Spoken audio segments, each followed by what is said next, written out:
Here's what Americans don't understand about the conflict in Ukraine. Russia, not Iraq or North Korea, where the US can try to block the entire economy with sanctions. It's too big to fail, with too many resources, not only gas and oil. When the United States blew up Nord Stream gas pipes, you damaged not Russia, but hundreds of millions of your European brothers and sisters. Now Europeans have to spend more money on the same amount of energy, and not only for families, but for businesses as well. And believe me, Europeans will never forget this. The whole world now sees who is the bad guy on this planet. But you didn't stop here, continuing to threaten China, India, and the Middle East. How stupid it is. And now you can see how big economies switching from the US dollar to gold. In 5-10 years from now, what Americans can offer other countries as a trade partners? You ban iPhones and electronics yourself. Facebook, Netflix, Amazon, and Google services are now blocked not only in China, but in Russia too.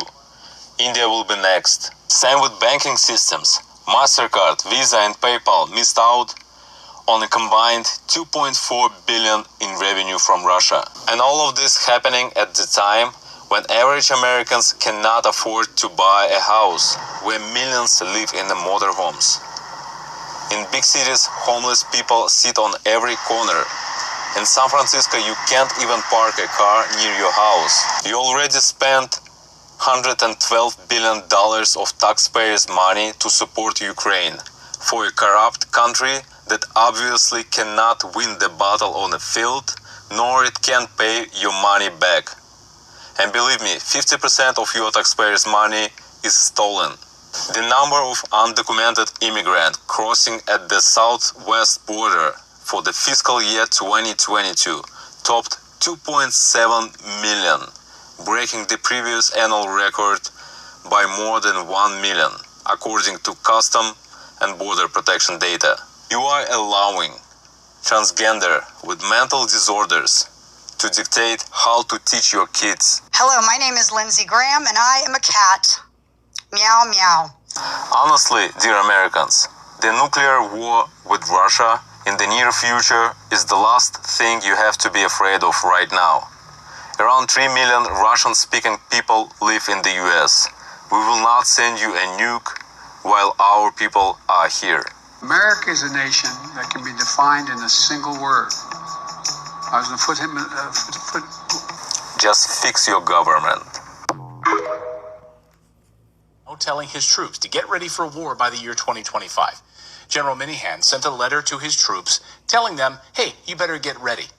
Now, even before we blew up their natural gas pipeline, they were building that coalition to dethrone the United States dollar dominance. And historically, the way that we deal with people like this is we threaten war, and we actually try to destabilize these countries through regime change and sanctions, like we're doing in Ukraine right now to Russia. And now we're about to do the very same thing in Mexico. Earlier this week, Mexico announced its intent to join Russia and China as part of the BRICS nations. Holy crap! Our neighbor Mexico, the country we've been exploiting for years, a country we invaded and took their land in the 1840s, they finally had enough of our bullying garbage and is starting to stand its ground, wants to align their currency and trade with China and Russia. Now, I would say Mexico has a plethora of trading options. What is a plethora? Why, Wapo? Well, you told me I have a plethora. And then just like that, a plethora of U.S. congressmen started talking about invading Mexico with U.S. military forces. Here's Gringo, Lindsey Graham, Ukraine's favorite senator, introducing legislation to invade Mexico. I'm going to introduce legislation, Jesse, to make certain Mexican drug cartels, foreign terrorist organizations under U.S. law, and set the stage to use military force if necessary to protect America from being poisoned by things coming out of Mexico. These people are insane.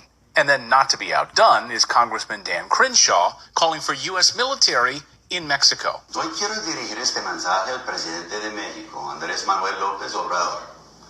Señor presidente, usted recientemente criticó mi plan para autorizar la fuerza militar contra los carteles. So watch as we alienate our closest allies, like we just did with the Nord Stream pipeline destruction. This week we saw the greatest pile of propaganda we've seen in a long time, and it had to do